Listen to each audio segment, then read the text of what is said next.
students, we have studied that there were two different sources of data, and these were called as primary and secondary sources of data.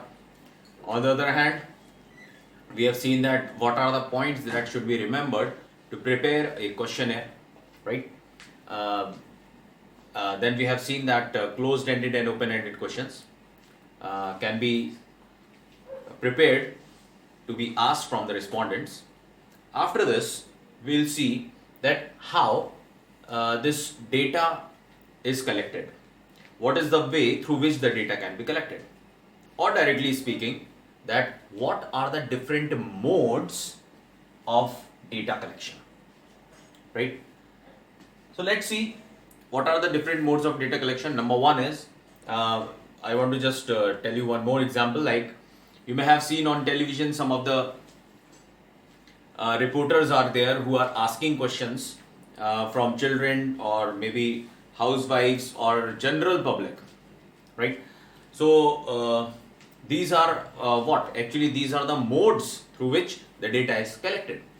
Another way, like we have also seen that there are some of the companies which are asking questions to different households by approaching them to find out what is the quality of their soap. Are they liking it, or they are not liking it? Like these type of surveys are done, right?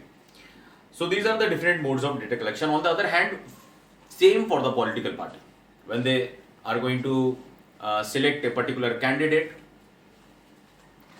who is going to contest elections from their party, how the survey is conducted. There are different modes of data collection by approaching the different households in that region and to find out who is the most loyal, honest and famous person among the people. In this way, the political parties can select any particular candidate. After this, let's see, there are three basic ways to collect the data. Number one is personal interviews. Second is mailing questionnaire.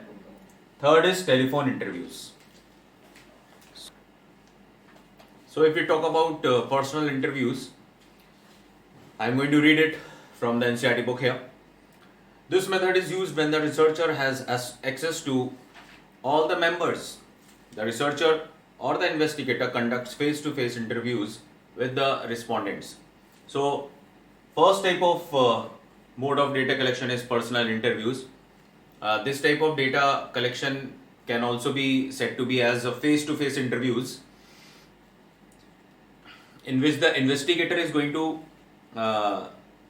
approach a particular respondent to conduct a face-to-face interview and to collect the information which is required for reaching to a particular result. So in this method of face-to-face interview, those type of members or directly respondents are to be taken who are in a particular nearby region. Very far off members cannot be included in this type of mode of data collection. Only those who who the researcher can reach. And personal interviews are preferred because of these following reasons. Number one, it is a particular type of interview in which the interviewer has the opportunity of explaining the study. This means in this type of personal interview, the respondent is the researcher is able to explain about a particular question in a very specified manner.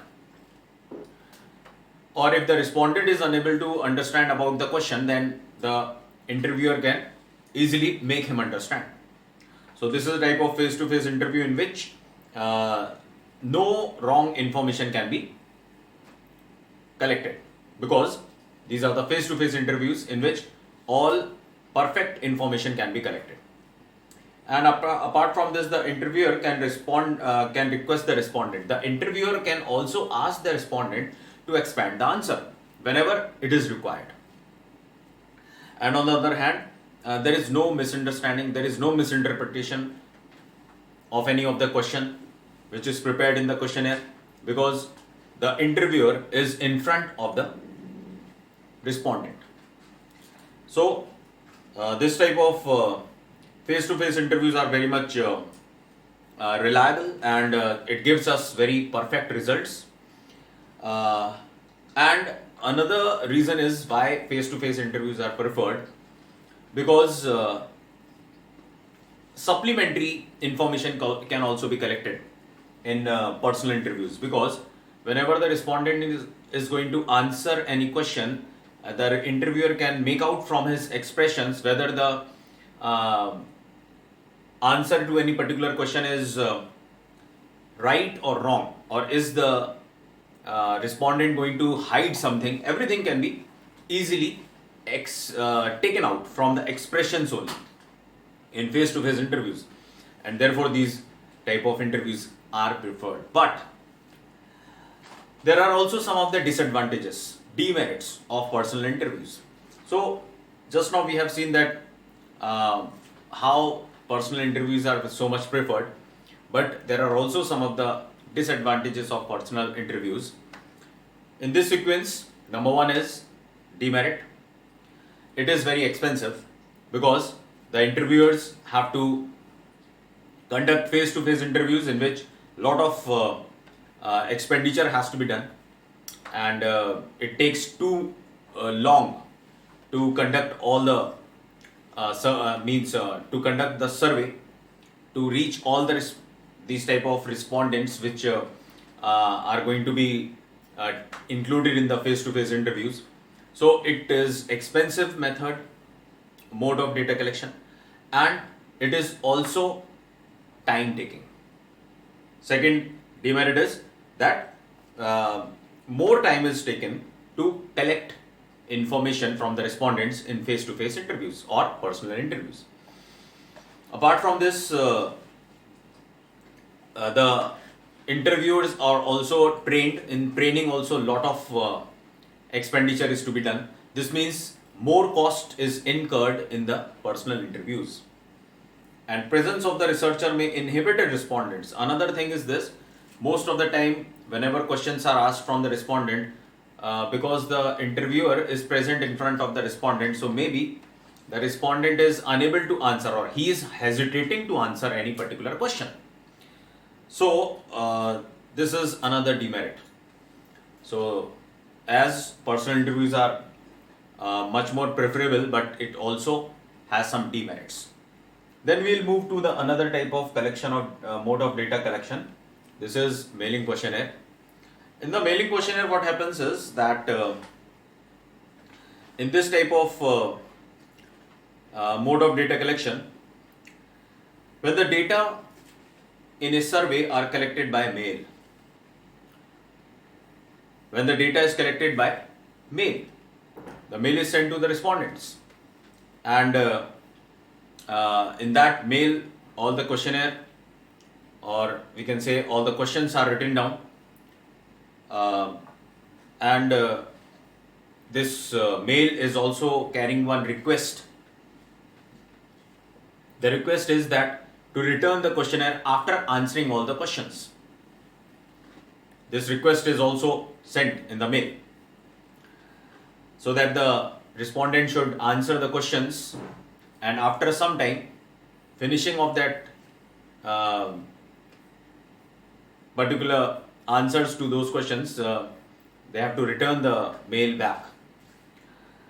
The advantages of this method are, let's see what are the advantages of this method. Number one, first advantage is it is less expensive, because the interviewers don't have to reach to those respondents, and only the mail is sent, and after sending the mail, the information can be collected from the respondent. So it is a very less expensive method. It allows the researchers to have access to people in remote areas too.